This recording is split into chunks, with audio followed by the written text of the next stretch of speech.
नमस्कार, आप देख रहे हैं फॉलो अप। मैं हूं सन्नी सारद।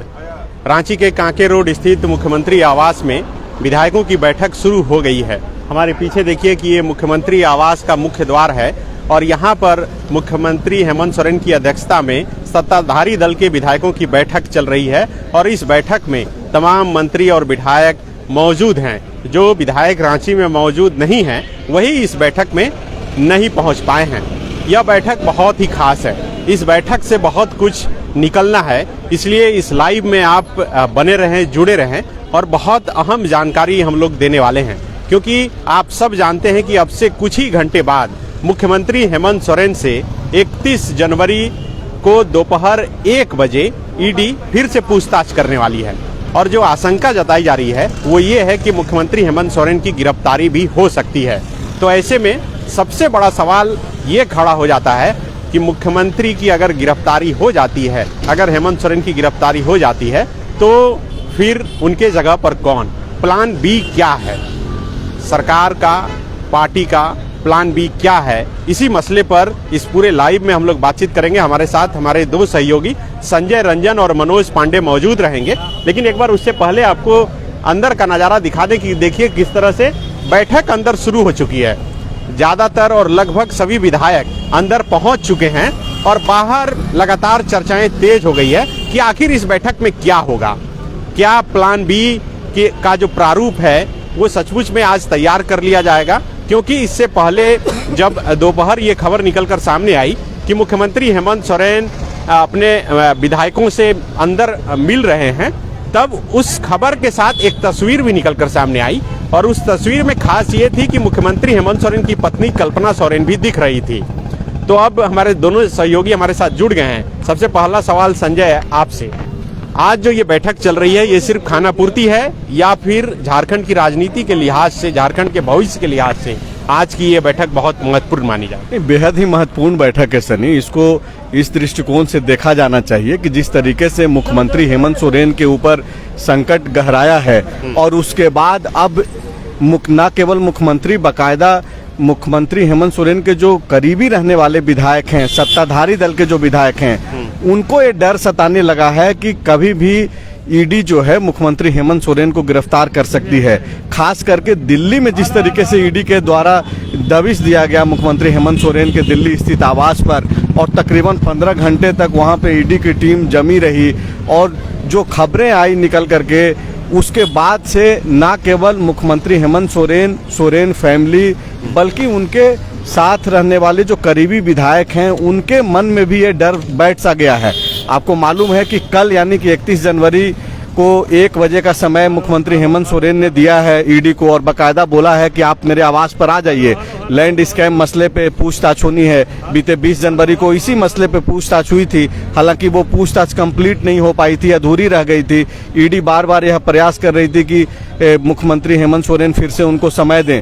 तो कल का समय है और काफी महत्वपूर्ण समय है और उसके ठीक पहले ये जो बैठक है वो इसलिए भी महत्वपूर्ण है कि अब अगर इन लोगों के भीतर एक डर है गिरफ्तारी का, तो गिरफ्तारी के बाद का क्या स्थिति होगा, झारखंड किस दिशा में जाएगा, क्या प्लान है? क्या प्लान है? संख्या तो है, संख्या तो ऑलरेडी है इनके पास, लेकिन अगर चेहरा परिवर्तन होता है, सत्ता का चेहरा अगर परिवर्तन होता है तो नया चेहरा कौन सा होगा? वो नया चेहरा कौन हो सकता है? नया चेहरा कौन हो सकता है? प्लान बी क्या होगा? इस पर बातचीत हो सकती है और उसका प्रारूप भी आज ही तैयार कर लिया जाएगा। मुख्यमंत्री हेमंत सोरेन की गिरफ्तारी हो सकती है, ये आशंका हम और आप नहीं जता रहे हैं, बल्कि कल झारखंड मुक्ति मोर्चा की तरफ से बाकायदा उनके प्रवक्ता ने बयान जारी करके कहा कि जिस तरह से ईडी ने दबिश दी है मुख्यमंत्री के सरकारी आवास पर दिल्ली में, वैसे में देखते हुए लग रहा है कि उनको गिरफ्तार करना चाह रही है ईडी। हमारे साथ पांडे जी हैं। पांडे जी, संजय बोल रहे हैं कि मुख्यमंत्री की अगर गिरफ्तारी हो जाती है तो उसके बाद का प्रारूप क्या होगा, प्लान बी क्या होगा? क्या है प्लान बी? प्लान बी अभी विधायकों के सामने डिस्क्लोज नहीं किया जाएगा जैसा मेरी जानकारी है, लेकिन वो जो टॉप मोस्ट सीनियर लीडर हैं और इंक्लूडिंग कल्पना सोरेन, उन सब का नाम चर्चा में है बसंत सोरेन का भी नाम है, चंपई सोरेन का भी नाम है, कल्पना सोरेन का नाम भी है, जोबा मांझी जी का भी नाम है। आज मुख्यमंत्री कोशिश करेंगे कि सबिता महतो नहीं हो सकती, इस वजह से कि जेएमएम किसी भी गैर ट्राइबल को नहीं बनाने जा रहा है। हाँ, चर्चा में नाम हो सकता है, लेकिन वो किसी भी गैर ट्राइबल को सीएम नहीं बनाने की कोशिश करेंगे। दूसरी बात यह है कि ऑथराइजेशन एक मुख्यमंत्री लेंगे अपने नाम पे कि भाई आगे जो भी होगा, जिस तरीके की परिस्थिति उत्पन्न होगी उसके लिए आप हमको अधिकृत कर दीजिए कि जिस नाम का या अनुशंसा या जो भी कुछ निर्णय होगा मेरे एक साइन से हो जाएगा। तो वो संभवतः आज ऑथराइजेशन ले लिया जाए विधायकों से। तो बिल्कुल देखिए, बड़ी खबर कि आज जो विधायकों की बैठक चल रही है, मुख्यमंत्री हेमंत सोरेन की अध्यक्षता में तमाम सत्ताधारी दल के जो विधायक मौजूद हैं, उसमें एक, जैसा कि पांडे जी बता रहे हैं कि ऑथराइजेशन ले लिया जाएगा। तो संजय, इसका मतलब है कि आज विधायकों से सिग्नेचर करके रखा लिया जाएगा। हालांकि ये खबरें कई बार निकलकर सामने आई कि जब जब मुख्यमंत्री आवास पर बैठक हुई, विधायकों से जो है सहमति नामा टाइप से एक ले लिया गया लेटर। तो आज भी ऐसा हो सकता है, और उस लेटर में क्या इस बात का भी जिक्र होगा कि किसके नाम पर सहमति लिया जा रहा है? नहीं, ये किसके नाम पर सहमति लिया जा रहा है, ये तो सारे विधायकों से बातचीत नहीं होगी सनी। पांडे जी बिल्कुल ठीक बोल रहे हैं, लेकिन सहमति ली जाएगी, इसमें कोई दो राय नहीं है। जब भी इस तरीके का संकट आता है, आज हम लोग झारखंड मुक्ति मोर्चा और महागठबंधन अलायंस पे जो संकट आ रहा है उस पे बातचीत कर रहे हैं। और जो दर्शक जो देख पा रहे हैं, अगर उन्हें ये लग रहा होगा कि बगैर कुछ हुए इस तरीके की बातचीत करना जो है बेमानी है, फिजूल की बात है, तो उनको ये भी समझना चाहिए कि हेमंत सोरेन जिस तरीके से दिल्ली गए बीते 27 जनवरी को, और वो चार्टर्ड प्लेन से गए, विशेष विमान से गए और आए बाई रोड, तो उनको लेकर के तो कोई लुकआउट नोटिस जारी नहीं था। लेकिन कैसे ये तो कोई बताने के लिए तैयार नहीं है, बाई रोड क्योंकि एयरपोर्ट से नहीं निकले हैं, इसलिए हम लोग सब नहीं, बिल्कुल बाई रोड आए हैं। हाँ। और अगर वो जो बाई रोड आए तो जाहिर सी बात है सनी कि उनके भीतर भी एक गिरफ्तारी का डर सता रहा होगा। झारखंड मुक्ति मोर्चा का एक प्रवक्ता मनोज पांडे ने ऑलरेडी इस चीज को एक्सेप्ट किया और कहा कि संविधान को जो है बंधक बना लिया गया है और गिरफ्तारी भी हो सकती है, इससे जो है इनकार नहीं किया जा सकता है। तो चूंकि सारी चीजें आशंकाएं में हैं, आप इन दर्शकों को यह भी सोचना होगा कि लिफाफा जब राजभवन में पहुंचा था मुख्यमंत्री हेमंत सोरेन की विधायकी से जुड़ा हुआ, तो आशंका में ही विधायक यहाँ के सारे छत्तीसगढ़ तक गए, लतरातू गए, तो कई सारी परिस्थितियां बनी। और जब भी इस तरीके की संकट की परिस्थितियां बनती है, तो जाहिर सी बात है कि जो नेता है महागठबंधन का, जो चेहरा है, वो एक कोशिश करता है कि मेरे बाद का क्या विकल्प हो सकता है। तो सहमति पत्र तो जरूर आज विधायकों से ले लिया जाएगा कि अगर कोई सिचुएशन इस तरीके का बनता है जिसको लेकर के आशंका है लोगों के मन में, खुद मुख्यमंत्री के मन में, उनके पार्टी के मन में, उनके विधायकों के मन में, तो दूसरा ऑप्शन क्या हो सकता है, उस पे बातचीत हो रही है। और जाहिर सी बात है कि नाम का घोषणा तो नहीं ही होगी इस बैठक में। हाँ, कुछ लोग होंगे जिनसे राय मशवरा लिया जाएगा, बाकियों से पूछ लिया जाएगा कि मैं हेमंत सोरेन अगर कोई निर्णय लेता हूं तो क्या आप हमारे साथ रहेंगे या नहीं रहेंगे। ये भी निर्णय हो सकता है कि कल जब पूछताछ होगी तो फिर से सभी को जुटना है मुख्यमंत्री आवास में, क्योंकि अब तक जैसे हुआ है वैसा तो लग रहा है कि कल भी फिर जुटेंगे सभी विधायक। बिल्कुल, और सबको कह भी दिया गया है कि आप रांची से बाहर नहीं जाइएगा। बिल्कुल सबको बोला गया है, और यही वजह है कि सर्किट हाउस में जो भी विधायक आते हैं, विधायकों का ज्यादातर यहाँ अपना आवास है, लेकिन सारे विधायक जो पहुंचे सनी, वो पहले सर्किट हाउस में आ जाए। तो जाहिर सी बात है कि सर्किट हाउस में इसका मतलब है कि रहने की पूरी तैयारी है इन लोगों की। कल तक पूरे तरीके से जब तक ये लोग एश्योर नहीं हो जाएं, जब तक इन लोगों को ये नहीं लगे कि उनका जो नेता है, जो राज्य का मुख्यमंत्री सुरक्षित नहीं है, तब तक जो है वो लोग अभी फिलहाल सर्किट हाउस में ही रुकने का पूरा इन लोगों का प्लान है। तो बिल्कुल प्लान जो है वो सर्किट हाउस में ही रुकने का है। और कल जब बैठक हुई थी इसी मुख्यमंत्री आवास में, तो ये कह दिया गया था कि bag and baggage and luggage सब लेकर आइए, और आज सभी विधायक लेकर भी आए हैं, और ज्यादातर विधायकों का आवास भी रांची में है, तो सामान लाने की जरूरत नहीं, वो जाकर और फिर आ भी सकते हैं या फिर सर्किट हाउस में साथ में रह भी सकते हैं। लेकिन देखिए, इन तमाम खबरों के बीच सबसे बड़ा सवाल जो अभी तक सबके मन में ये है कि मुख्यमंत्री अगर चार्टर्ड प्लेन से गए तो आए कैसे। आज झारखंड मुक्ति मोर्चा के प्रेस कॉन्फ्रेंस में ये सवाल कई बार पूछा गया, लेकिन उसका जवाब हमेशा गोलमोल जेएमएम के महासचिव सुप्रियो भट्टाचार्य की तरफ से दिया गया। पहले तो वो उन्होंने कहा कि कोरोना के समय आपने देखा कि किस तरह से कई मजदूर पैदल भी आए। पत्रकारों ने ये भी पूछा तो क्या मुख्यमंत्री भी पैदल आए हैं? तब मजाकिया अंदाज में और तंज करते हुए सुप्रियो भट्टाचार्य ने कहा कि नहीं, वो एक हथगोड़वा चाल होता है, मुख्यमंत्री हाथ और पैर दोनों से चल के आए हैं। तो मुख्यमंत्री आए कैसे हैं? हमारे साथ हमारे सहयोगी मनोज पांडे हैं। मनोज जी, क्या आपके पास कोई जानकारी है या फिर जो मार्केट में चर्चा है क्या है? मुख्यमंत्री कैसे दिल्ली से रांची पहुंचे और कितने दिनों में पहुंचे? कल निकले थे, आज पहुंचे। कल कब निकले थे? कल जब सीसीटीवी में निकला। ये ज्यादा इम्पोर्टेंट सवाल नहीं है सन्नी, दर्शकों के लिए। दर्शकों भविष्य बाय रोड आए, ये ज्यादा इम्पोर्टेंट है। हो गया।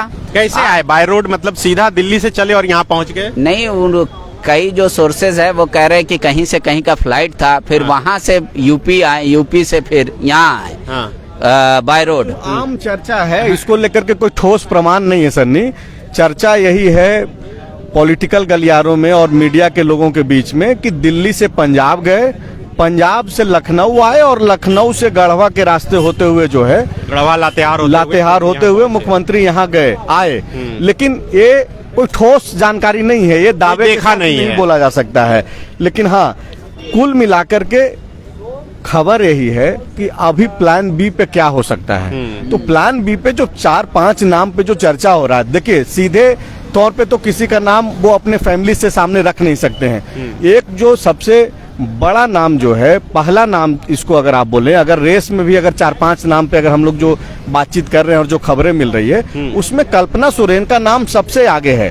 वो इसलिए है सनी कि कल्पना सोरेन को लेकर के मुख्यमंत्री हेमंत सोरेन का पहली पसंद है, वो उनको सबसे ज्यादा विश्वास है क्योंकि उनकी लाइफ पार्टनर हैं, पत्नी हैं। और आपको याद होगा कि जब अवैध माइनिंग मामले में जब पहली दफा पूछताछ हुई थी नवंबर 2022 में, तो हेमंत सोरेन से तकरीबन 10 घंटे तक पूछताछ हुई और आखिर में जब हेमंत सोरेन को जब लौटने का, सीएम आवास आने का जब वक्त मिला तो वो खुद नहीं लौटे। कल्पना सोरेन यहाँ से गई ईडी दफ्तर और एक संदेश दिया गया। देखिए, संकेतों में ही बहुत सारा चीज बोला जाता है। आज कल्पना सोरेन जिस अंदाज में बैठी हुई थी वहाँ पे विधायकों से, जब मुख्यमंत्री हेमंत सोरेन का सामना हुआ, जब बैठक हुआ, उस बैठक में भी वहाँ पे वो रही। तो बहुत सारी चीज है। हाँ, अब कल्पना सोरेन का नाम फाइनल यहाँ से तो हो सकता है, लेकिन एक जो बड़ा सवाल जो अब तक उसका जवाब नहीं मिल पाया है ठोस, वो ये है कि क्या गांडे का जो सीट सरफराज अहमद ने इस्तीफा देकर के खाली किया है, वहाँ पे चुनाव हो सकता है कि नहीं हो सकता है? उसका वो अनुत्तरित है अभी तक। क्यों? देखिए, उसको लेकर के जो भाजपा के सांसद हैं गोड्डा से निशिकांत दुबे, वो सबसे पहले उन्होंने ट्वीट किया। दूसरा, बीजेपी ने राज्यपाल से जा करके मिल करके कहा कि भाई वहाँ तो चुनाव ही नहीं हो सकता है। तो ये सारी चीजें अभी कोर्ट में भी जा सकती है। हो सकता है कि बीजेपी कोर्ट चली जाए और बोले कि नहीं, गांडे में चुनाव नहीं हो सकता है। वो इसलिए है सनी कि 29 दिसंबर 2019 को मुख्यमंत्री हेमंत सोरेन ने शपथ लिया और सरकार बनी, और ये जो इस्तीफा है वो 31 दिसंबर को है 2023 को। तो ये जो कानून है जिसको लेकर के बोला जा रहा है कि पीपल रिप्रेजेंटेशन जो एक्ट है, और उसके तहत जो कानून कहता है कि किसी भी विधानसभा क्षेत्र में चुनाव तभी हो सकता है जब वहां का 1 साल बचा हुआ हो। तो बीजेपी का लॉजिक ये है कि चूंकि 29 को आपने शपथ ले लिया और 31 दिसंबर को इस्तीफा दिया गया है, तो साल में 2 दिन कम हो गया, तो ऐसे में चुनाव नहीं हो सकता है। लेकिन जो एक इधर सत्ता पक्ष के तरफ से जो पक्ष रखा जा रहा है, उसमें ये बोला जा रहा है कि चूंकि 5 जनवरी 2020 को विधायकों ने शपथ लिया, तो जिस दिन विधायकों ने विधानसभा में शपथ लिया उस दिन से काउंट होगा। तो इसको लेकर के अलग अलग तर्क हैं सत्ता पक्ष और विपक्ष के भी। तो इस पे एक क्वेश्चन मार्क कल्पना सोरेन के नाम पे हो सकता है कि अगर ऐसी परिस्थितियां बनती है तो कल्पना सोरेन तो तभी चुनाव मुख्यमंत्री का शपथ ले पाएंगी जब कोई भी एक सीट पे चुनाव होने की स्थिति हो। तो अभी तो उसी पे संशय है, तब जाकर के दूसरे और तीसरे नाम पर आता है। संजय जो बता रहे हैं वो बता रहे हैं कि आज की स्थिति से ज्यादा कल की स्थिति पर बहुत कुछ डिपेंड करता है। तो आपको क्या लगता है कि कल क्या होने वाला है? कल ईडी बयान दर्ज करेगी, मुख्यमंत्री का बयान लेगी और मुझे नहीं लगता कि कल कोई भी ऐसी मतलब अस्थिरता वाली सरकार का कोई खबर चलाने का मौका मिलेगा मीडिया को। दूसरी बात यह है कि कल्पना हमेशा सेकेंड ऑप्शन के तौर पे लिया जा रहा है, क्योंकि उनको पता है कि जैसा संजय बता रहे थे कि गवर्नर हाउस में किंतु परंतु यद्यपि लग सकता है, तो इस वजह से हमेशा 2 नाम लेके चला जाएगा। अगर इस पे राजी हुए तो ठीक है, नहीं तो सेकेंड नाम एट स्पॉन्टेनियस ना तो सेकेंड नाम बसंत सोरेन का है। मैं आपको विश्वस्त सूत्रों के आधार पर बता रहा हूँ, अगर ऐसी परिस्थितियां सोरेन सीएम बन सकते हैं। बिल्कुल, अगर ऐसी परिस्थितियां बनती है और संकट की स्थिति बनती है तो घर का ही कोई आदमी मुख्यमंत्री बनेगा, ये तय है। कल्पना सोरेन के ऊपर अगर क्वेश्चन लगता है तो बसंत को मौका मिल सकता है और इस पे भी बातचीत हुई है और मैं आपको विश्वस्त सूत्रों के आधार पे ही बता रहा हूँ कि ऐसी परिस्थितियों में सोरेन को बना सकते हैं। बसंत को भी बना सकते हैं, चंपई सोरेन को भी बना सकते हैं। क्योंकि इस बार चर्चा ये थी कि जब मुख्यमंत्री हेमंत सोरेन नहीं थे और सभी विधायक जुट रहे थे मुख्यमंत्री आवास में, तो कहा यही गया, चर्चा यही है मार्केट में कि बसंत सोरेन खुद से विधायकों को फोन कर करके बुलाए हैं। मतलब वो खुद से पहली बार ऐसा लगा कि वो आगे बढ़कर कुछ स्टेप ले रहे हैं। पहली बार नहीं सनी, आपको चूंकि मैं याद दिला रहा था नवंबर 2022 का अवैध माइनिंग के लिए पूछताछ जो हुई थी सीएम से, उस दिन 17 नवंबर 2022 उस दिन भी बसंत सोरेन मुख्यमंत्री हेमंत सोरेन के साथ गए थे बकायदा ईडी दफ्तर तक, और बकायदा उन्होंने ये तस्वीरों के माध्यम से मैसेज देने का काम किया। ये जो खबरें अंदर से जो निकलती है और ये बताने और दिखाने की कोशिश होती है कि दोनों भाइयों के बीच में सत्ता को लेकर के एक शीत युद्ध ही जो है चलते रहता है, उस तरीके की बातें कुछ भी नहीं है। और अगर ऐसी परिस्थितियां बनती है तो बसंत सोरेन दूसरे नंबर पे सबसे ज्यादा, अगर किसी नाम की चर्चा है कल्पना सोरेन के बाद तो बसंत सोरेन ही है। बसंत सोरेन का नाम अगर आ जाएगा तब तो फिर इतना अंक गणित जोड़ घटाव कुछ करने की जरूरत ही नहीं है। अभी इन सब से ज्यादा इंटरेस्टिंग है कि ये पार्ट तो सिर्फ सीएम का हम लोग चर्चा कर रहे हैं। कांग्रेस क्या चर्चा करना चाह रही है? कांग्रेस पहले सीट का चर्चा करना चाह रही है। मतलब ये लोकसभा चुनाव के लोकसभा के सीट का वो ऑफिशियल अनाउंसमेंट चाहती है जल्दी। तो वो कहना चाह रहे हैं कि आज बैठक में जब अगर सिग्नेचर लेने की स्थिति आएगी तो कांग्रेस बोलेगी कि आप सीट बंटवारे वाले पर भी सिग्नेचर कर ही दीजिए। नहीं, वो अकेला बात होगा क्योंकि मीर साहब चले गए बाहर। कांग्रेस के जो प्रदेश अध्यक्ष हैं वो भी अंदर गए। हाँ, और आलमगीर साहब उनसे भी, और उनको जिम्मेदारी ये सौंपी गई है। ये सौंपी भी गई है जिम्मेदारी। और बन्ना गुप्ता, आलमगीर आलम और मीर साहब और राजेश ठाकुर इस बात को ज्यादा इम्फेसिस दे रहे हैं कि पहले ये वाला डिस्कस हो जाए और जो फरवरी में जो राज्यसभा होने वाला है उस पे भी डिस्कशन हो जाए। सहमति तो है ही, पर वो लोग चाह रहे हैं कि पहले। आपको लग रहा है कि जो वर्तमान स्थिति है वैसे में ज्यादा जरूरी इस बात की है कि भाई सीट बंटवारा कितने सीट पर लड़ेंगे, पहले तो है कि अपनी जो सरकार है मौजूदा सरकार उसको कैसे बचाया जाए। नहीं, दोनों के लिए दोनों अलग अलग इम्पोर्टेंट। नहीं, कांग्रेस के लिए ज्यादा ये है कि कितने अधिक राज्यों में। आपको याद होगा कि दिल्ली में जो बैठक हुई सीट बंटवारे को लेकर के स्पष्ट है, कहीं कोई दो राय नहीं है। 9-5 का समीकरण बन गया है। 9 सीट जो कांग्रेस कोटे में जा रही है उसमें आरजेडी और लेफ्ट को एडजस्ट करने की बात है।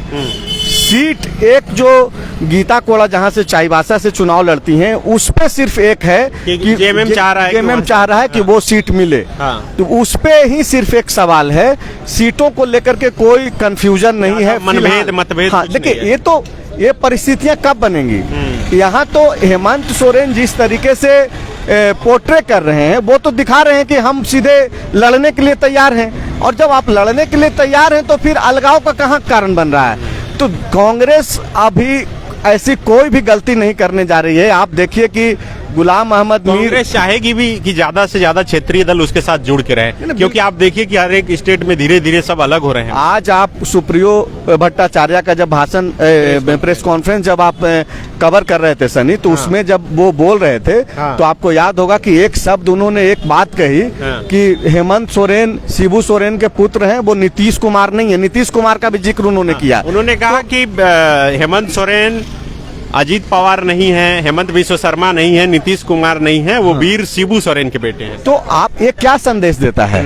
आप एक जो चर्चा चल रही थी कि अगर यहाँ पे कुछ भी ऐसा हो सकता है तो इसमें तो यही सब चल रहा था कि कैसे हो सकता है कि बीच में कहीं हेमंत भी छोड़ करके न चले जाएं, और ये जो सारे जो सिचुएशंस में सामने आ रहे हैं वो कहीं ना कहीं एक स्क्रिप्टेड है। तो अगर सुप्रियो भट्टाचार्य ये खुलेआम प्रेस कॉन्फ्रेंस में बोल रहे हैं कि वो हेमंत सोरेन अजीत पवार नहीं है, नीतीश कुमार नहीं है, तो जाहिर सी बात है कि ये मैसेज देने का काम कर रहे हैं कि अगर इस तरीके की चर्चा चल भी रही है कहीं राजनीतिक गलियारों में, मीडिया के बीच या आम लोगों के बीच, कि क्या हेमंत सोरेन भी एनडीए के रथ पे सवार होंगे, जय श्री राम का नारा लगाएंगे, तो वो तो इस चीज को खारिज कर रहे हैं। थोड़ी देर पहले जो प्रेस कॉन्फ्रेंस हुई झारखंड मुक्ति मोर्चा के कार्यालय में, तो इससे तो स्पष्ट हो रहा है कि सीटों को लेकर के फिलहाल कोई विवाद नहीं है, और कांग्रेस की तरफ से भी कोई बयान भी नहीं आया है। अगर विवाद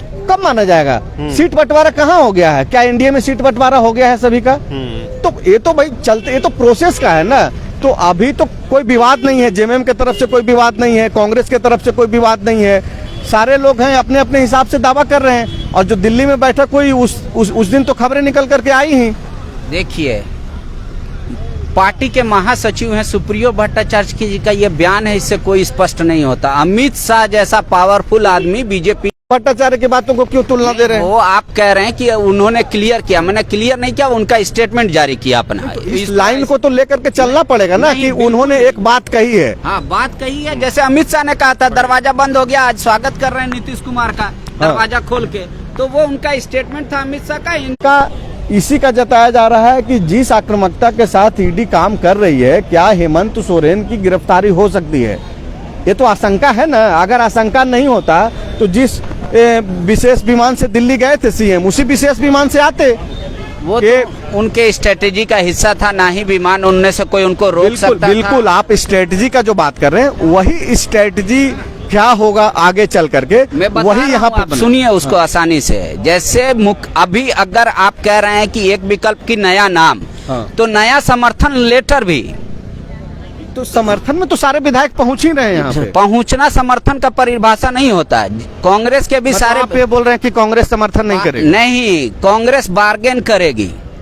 मैं ये कह रहा हूँ, कांग्रेस पहले वो अपनी हर शर्तों को मनाने की कोशिश करेगी और उसके बाद ये कहेगी कि हाँ, आपके हर नाम का प्रस्ताव हमको मंजूर है। तो आपका किसी से बातचीत हुआ है? ये बिना किसी से बातचीत के तो हम बोलेंगे नहीं, पर उनका नाम हम डिस्क्लोज नहीं कर सकते। पर ये बात यकीन मानिए कि जब भी अगली बार अगर जेएमएम को जरूरत पड़ेगी कि कांग्रेस के विधायक दलों का एक समर्थन पत्र जाए, तो उससे पहले भी कांग्रेस चाहती है कि हमारे ये शर्तें जो हैं ये जल्दी से सॉल्व आउट हो जाए। ऐसा नहीं है कि अभी इतने हेल्दी रिलेशन और आप कह रहे हैं कि अभी समर्थन दे दो, बाद का चीज का बाद में देखेंगे, ये तो कोई इंपॉर्टेंट वाला चीज नहीं है। ऐसा नहीं है, कांग्रेस इस बात को लेकर है और मेरे पास इसका पुख्ता प्रमाण और जानकारी है और कई लोगों से मेरी बात हुई है। कांग्रेस भी चाह रही है कि जो चीजें बहुत दिनों से टल रही है उसका जल्दी से सॉर्ट आउट हो जाए। उसके बाद जो भी होगा वो तो सरकार के साथ है, करें हम बाद में भी रहेंगे, लेकिन हमारा भी ये प्रॉब्लम है।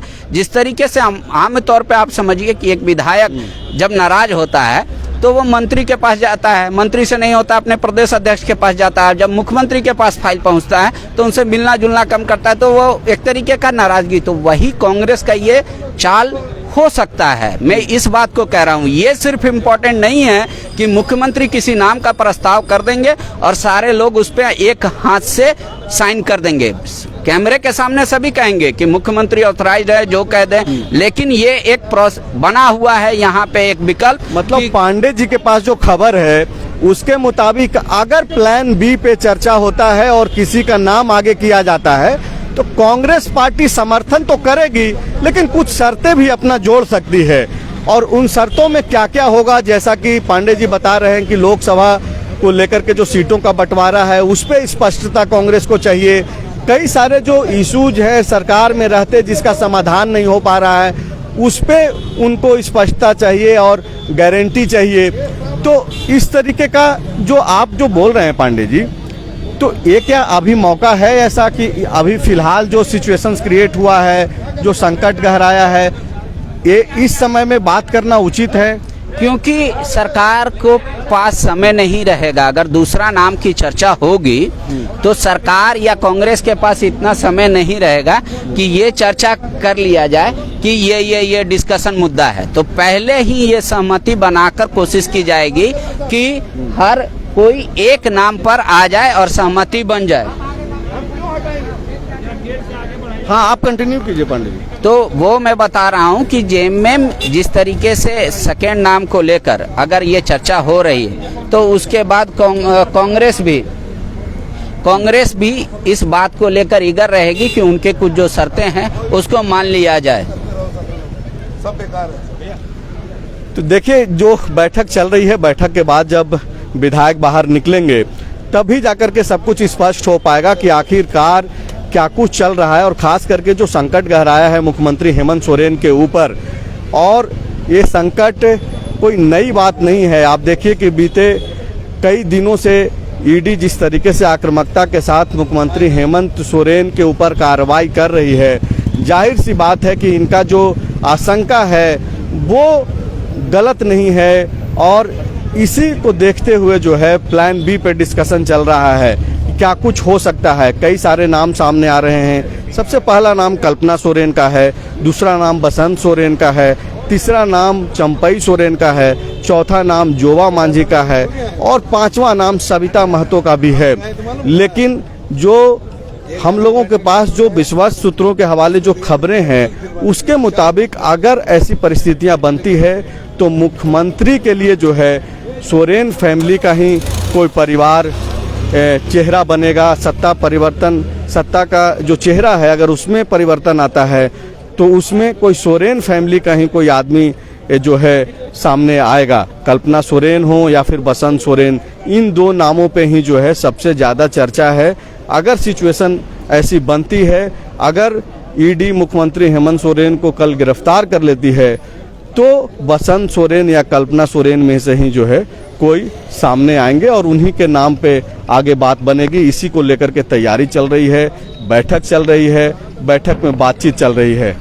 हाँ बिल्कुल, क्यों आप इसको समझिए, चूंकि राहुल गांधी आ रहे हैं 2 तारीख को, बंगाल से वो घुसेंगे पाकुड़ से जामताड़ा धनबाद होते हुए आएंगे, फिर इधर से खूंटी घुसेंगे, खूंटी से, तो वो उनका जो रूट चार्ट जो प्रदेश तैयार कर रहा है वो चाह रहा है कि वो उन सारे संभावित सीटों पर हो जाए जहां पर वो जाएंगे। ऐसे वो खूंटी होकर वो चले जाएंगे उड़ीसा, लेकिन फिर लौटती में वो पलामू प्रमंडल भी घुसेंगे। तो वो चाह रहे हैं कि जो जो सीट कांग्रेस लड़ेगी ऐसा रूट चार्ट बना लिया जाए कि वहां कम से कम इस दौरे में ही कम से कम एक बार राहुल गांधी उस लोकसभा एरिया में घूम सके। हाँ, घूम सके, इसीलिए उस तरीके से पूरा रूट चार्ट बनाया गया है।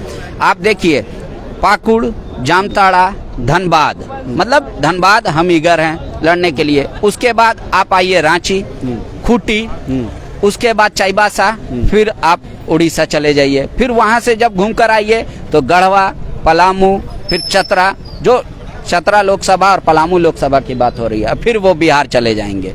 तो उस तरीके से पूरा रूट मैप तैयार किया गया है कि भाई जिस तरीके से वो जाएं। तो इसीलिए ये एक तरफ सियासी संकट है, दूसरे तरफ अपने प्लान को इम्प्लीमेंट कैसे करें उस पे भी काम चल रहा है।